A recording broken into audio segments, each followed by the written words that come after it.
Supply issues combined with an early Thanksgiving sent many of us out to get our Christmas trees weeks before the holiday. And now you've got the task of keeping them in good shape for more than a month.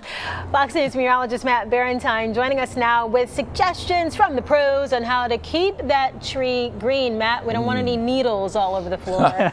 Yeah, that's exactly right, Lenise. I went out today to Laura Kay's nursery. They fill specialty tree orders, and they've actually already sold most of their trees, and they gave me some good advice on keeping your tree fresh.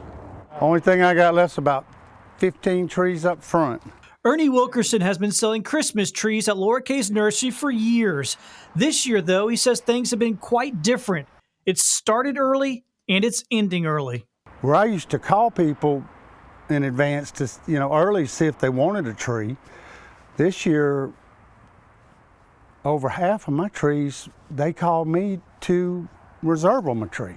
With some lots already picked over, Wilkerson says to spend some time checking out your tree to see if it's in good shape.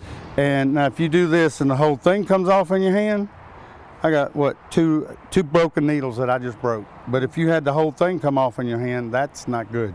With the early start this year, many trees will be spending more than a month on display.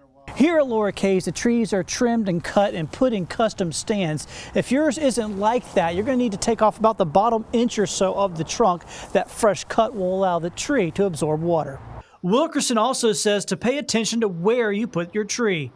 Don't let a air conditioner heater vent blow on the tree. That's either way you go, cold air or hot's going to dehydrate. Also avoid sunny windows and fireplaces, any spot that can dry it out. Leading us to the biggest key of all, water, water, and more water.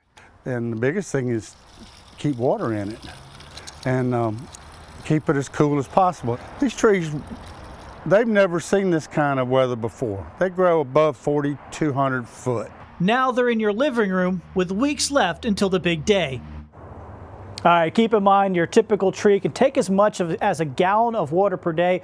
Wilkerson also said to us that you could put in that tree preservative in the water or even a Sprite to give a little bit of extra food, but nothing takes the place of adequate watering, so stay on top of it, guys.